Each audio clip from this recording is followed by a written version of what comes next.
Hello, hi everyone.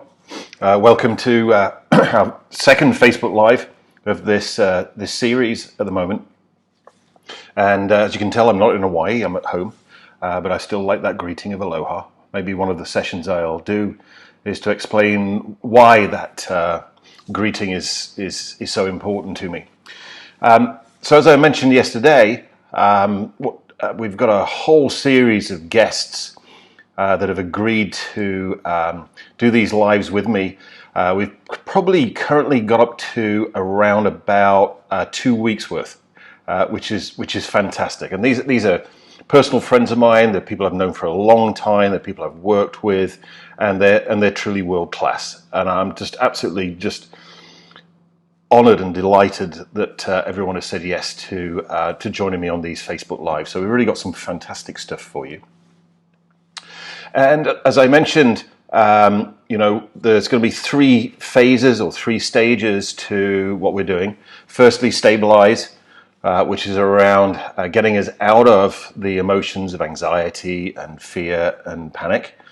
Then to ground, to start building some positive emotions and also positive mindsets.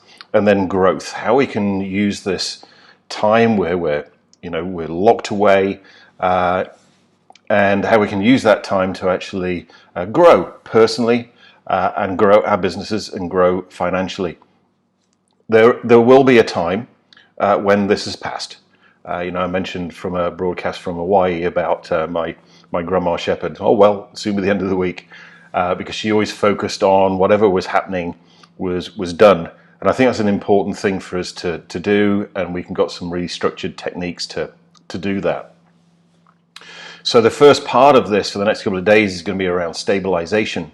How do we manage to eradicate those negative emotions before we start building some positive emotions on ourselves? And then we'll look at some particular things to begin to grow. A couple of people that have come on board today, Louise van der Velde, is going to be joining me on one of these Facebook Lives, particularly around relationships.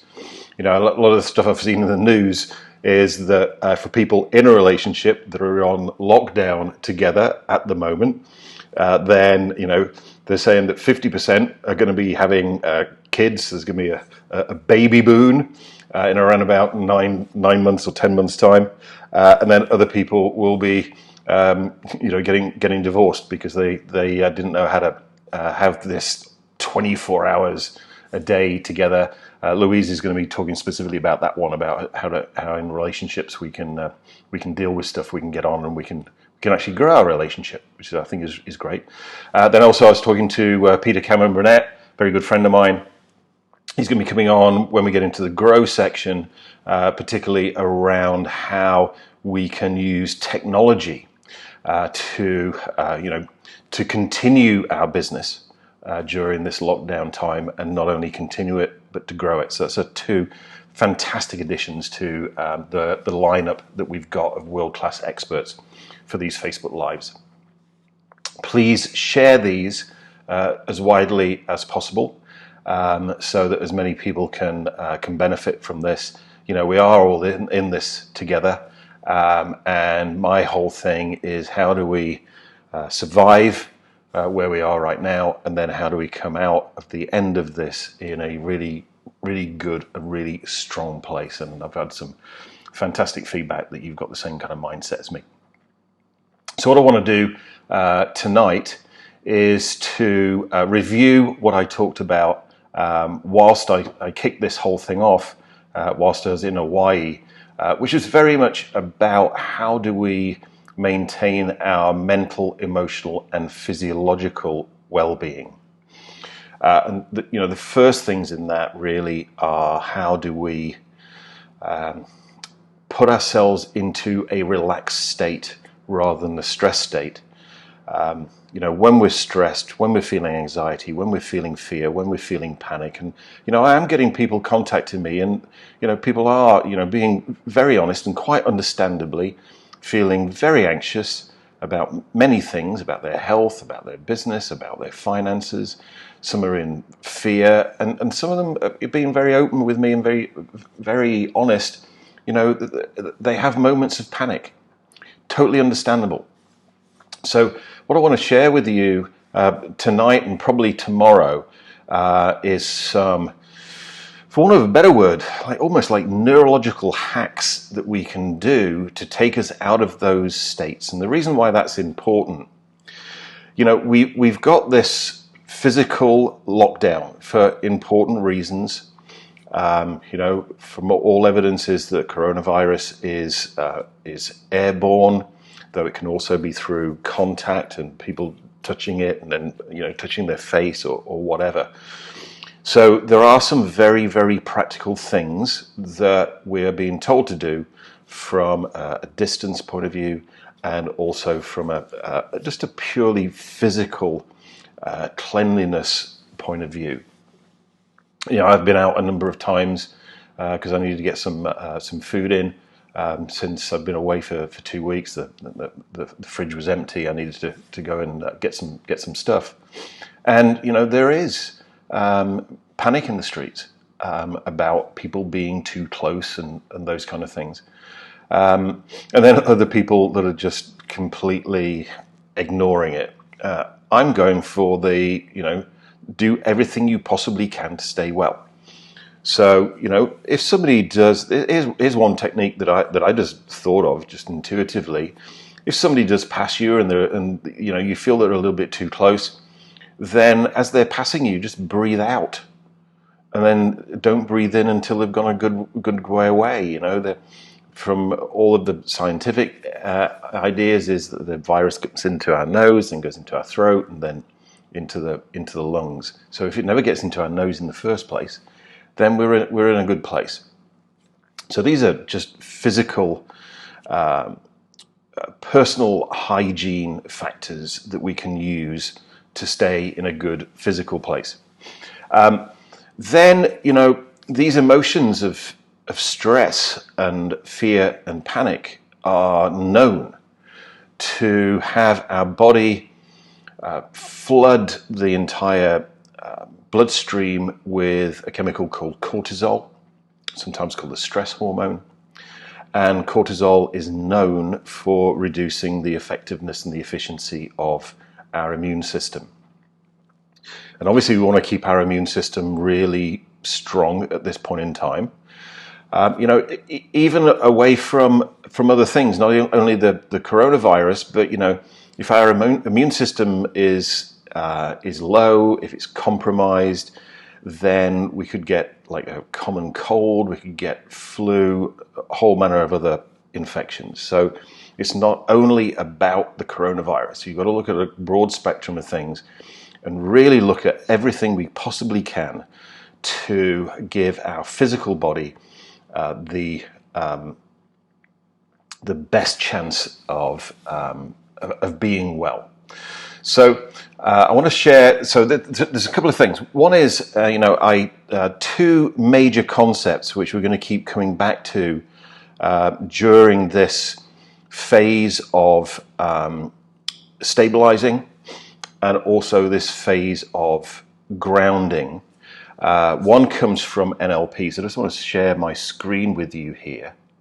And this is the NLP communications model. What you'll see there over the right hand side of the screen is the external event. These are the things that we're seeing around us at this point in time. They're the things that we're seeing on the news. They're the things we're reading in the newspapers, that we're reading online. And all of this information, it's a huge amount of information. When I first got into NLP in 1993, it was taken as we got 2 million bits of information streaming into our nervous system. Now it's taken as being something more like 12 million bits streaming into our nervous system. And, we really do not have the conscious ability to be able to deal with all that information. So what you see there in the bubble where it says filters, that all takes place in our unconscious mind. Our mind that is outside of consciousness. Our mind, which is essentially everything that you're not thinking about right now. And our unconscious mind filters that information and gives us a small amount of that information after it's been filtered through things like our emotions, through our beliefs, through our attitudes, and our experiences in the past, all manner of things. Before we create this thing that you'll see there on the left-hand side of the screen, which is our internal representation. So from this model, from an NLP model, what you're experiencing right now is your internal representation of the external event. You're not actually experiencing the external event. And all of us filter things in different ways. So I don't know how many people I've got watching at this point in time, 30 people watching at this point in time. Hi guys, thanks for joining me. And so what I know is that there are 30 different versions of this Facebook Live taking place, and none of them bear any relationship to the one that I believe I'm giving at the moment. So we create our own internal representation. So each of us are creating our own internal representation of this, corona virus pandemic that we're going through at the moment. And you'll notice with those things that are down the left-hand side of the page, I don't know if you can read them on your screen. You probably can't if you're on your phone, so let me read them for you. Internal representation is the pictures, the sounds, the feelings, smells, the tastes, and the self-talk that you have going on in your neurology at this point in time, which has an influence on your emotional state, how you're feeling, your mood at the moment, and that has an impact on your physiology. But you'll notice that the lines go in both directions. So the way that you're feeling, the mood you're in at any particular point in time will change your internal representations, but also your physiology will change your emotional state as well. And they're linked up to the way that you behave and the results you get. I think everybody would say that we behave differently and we create better results than when we're feeling good than when we're feeling bad. And that's what we're talking about here. So I mentioned in one of the first videos I did that, the problem is never outside of us. The problem isn't the external event. We can't change that. We are on lockdown. There is the coronavirus pandemic, whether you want to believe that's a conspiracy or whether you want to believe it's real, it doesn't really matter. What matters is your internal representation. What kind of state does that put you into? Does it put you into a state of stress and therefore releasing cortisol into your body? Or does it put you into a state of being calm, balanced, and centered, and therefore, one, enabling you to behave in the most resourceful way and to create the best results out of the current situation that we're in, or is it actually flooding your body with cortisol? So this is the model that we're going to be looking at. And the biggest thing that changes your emotional state and therefore has a kind of like a ripple effect on your internal representation is your physiology. So I'm going to give you 3 things tonight, which are just a recap of the previous videos that I did. You can see them. I'm there on the beach in Hawaii. If you want to watch them in some more detail, this is just recaps. But these are about physiology because these things change the way that you feel, the mood you're in most rapidly, and also have a knock-on effect to your internal representations. So let me come back to my camera again so you can see me. Great. Hi, welcome back. Then also from a physiological point of view, we have, there's 2 ways that our nervous system works. There's sympathetic nervous arousal, which is the stress response, and there's parasympathetic nervous arousal, which is the relaxation response. And what I want to share with you are some literally neurological hacks that you can do very, very quickly to take yourself out of sympathetic nervous arousal into parasympathetic nervous arousal. The first of those, and also just a little bit more kind of like biology, if you like, some more neurology. There is a nerve that goes from your brain through your heart into your gut, and it's called the vagus nerve, the vagal nerve. And it's almost like the internet backbone of your body. It connects all of these major organs up. We know we've had it for a long time that we've got 3 brains in our head, the cortex, the mammalian brain, and the reptilian brain. Now we've got the idea of the heart being another brain, and also the gut being another brain. And those are connected by the vagal nerve. And the vagal nerve are the kind of like internet backbone of the parasympathetic nervous system, or the system that puts us into the relaxation response. So there's a number of things that we can do to literally switch our nervous system over from sympathetic nervous arousal to parasympathetic nervous arousal, and also by stimulating the vagal nerve. Now, the first one is the way that we use our eyes. So we have 2 ways of using our eyes. We can be in foveal vision, where we focus in on one thing, or we can be in peripheral vision. When we're in foveal vision, we're in sympathetic nervous arousal, and therefore we activate the stress response. And when we're in parasympathetic nervous arousal, we're in the relaxation response. Yep. And today, more and more people are in foveal vision because of the computers we're looking at, because of these things, our mobile phones that we're looking at all the time. So our environment is putting us into sympathetic nervous arousal, therefore the stress response. So how do we counteract that? So the technique that I taught in one of the first videos, I think it was day 2, was actually a technique from Huna. It's a technique called Hakalau. That's Hakalau, Hakalau, which means literally to focus in and to spread out. Haka, it does mean the same thing in Maori as it does in Hawaiian, to focus. So the haka is a dance and a chant to focus. The fact that it scares the shit out of the opposition is just an extra bonus. But with Hakalau, we're focusing in and we're spreading out. So let's just do that really quickly right now. If you want it in more detail, then it is in the first video. But probably, if you're focusing in on your computer screen or your phone or your tablet at the moment, you might be in Hakalau. You might be in foveal vision, sorry. So whilst you focus in on the spot, what I want you to do is become more and more aware of what's in your periphery, both horizontally and vertically. So I'm aware of the windows over here, the trees blowing outside, and the river. I'm aware of my kitchen lights over on this side. I'm aware of the lounge in the background, the windows there, but also the lights as they come along the ceiling and the floor.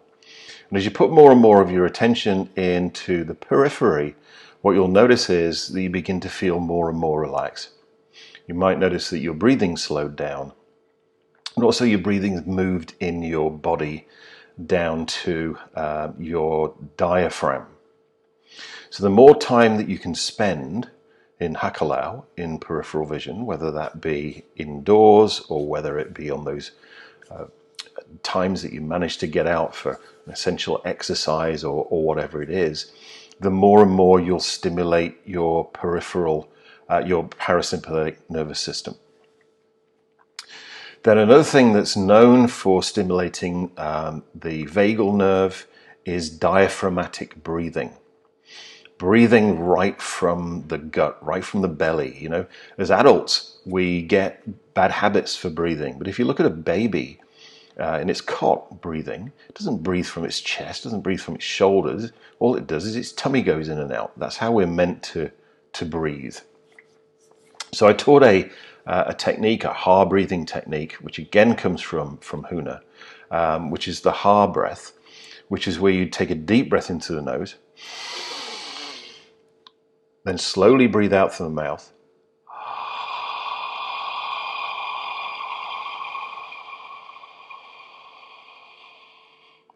making the ha sound. And the out breath is at least twice as long as the in breath. So let's just do 4 together and see how that changes our emotional state. So deep breath into the nose, out through the mouth.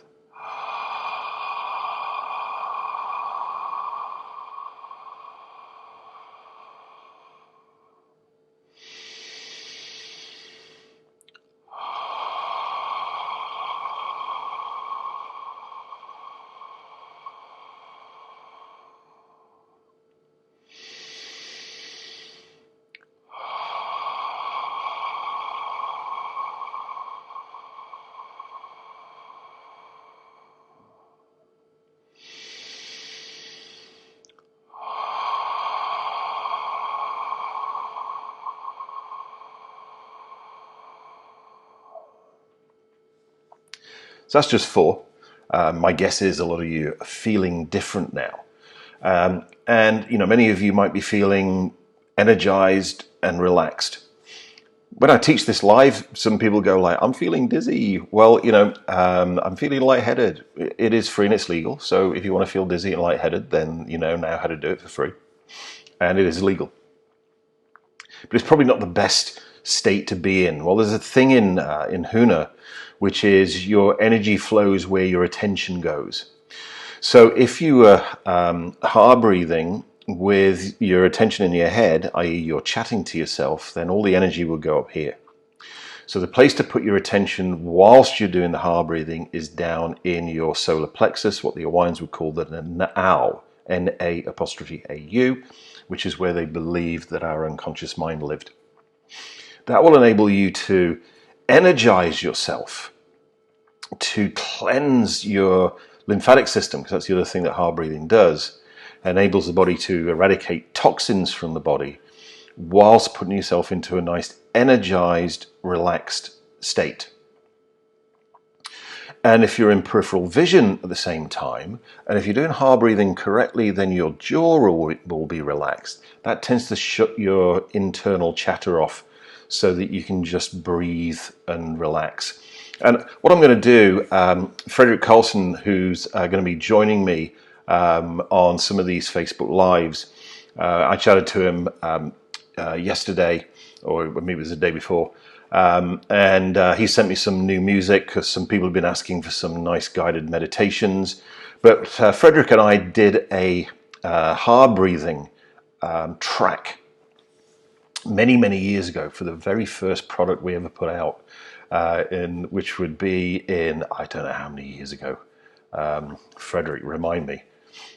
Probably 20 years ago, something like that, for our first product that we put out, Stress to Kill. And so what I'm going to do is I'm going to put a link in the comments below so that you can download that track and we can ha breathe together. We can listen to some nice Frederick's music. I'll see if I can put a video maybe of the Pacific Ocean when I was out there last week, so that you can use that every day. A number of people have been saying that was a real high point. Being able to do that every day was a good start to the day and a good end to the day. And it might sound a bit counterintuitive, but doing it at the end of the day, one, relaxes you, enables you to put the stresses of the day to bed, if you like, but also gives your body energy so that it, what your body does overnight is it heals itself, it rebuilds itself, and it needs energy to do that. So doing some 7 minutes of ha breathing at the beginning of the day and at the end of the day is a fantastic ritual to get into the habit of doing when our usual rituals of going out and going to work have disappeared. We need to build some new rituals, because particularly our reptilian brain likes rituals, likes consistency, things that we're doing all of the time. Then the third technique, and I'm teaching in a different order because I'm wanting to really focus on the physiology, was a technique which I think I covered on day 5 when I was out in Hawaii, which is called havening, and this importance of physical touch and the way that actually changes the way that our brain is operating. I taught you two touches, which was this one, roughly about a second per stroke from the shoulder down to the elbow, and I also taught you this one as well. Let me just raise my hand so you can see that. I'm going to be joined by James Mellison in a day or so's time.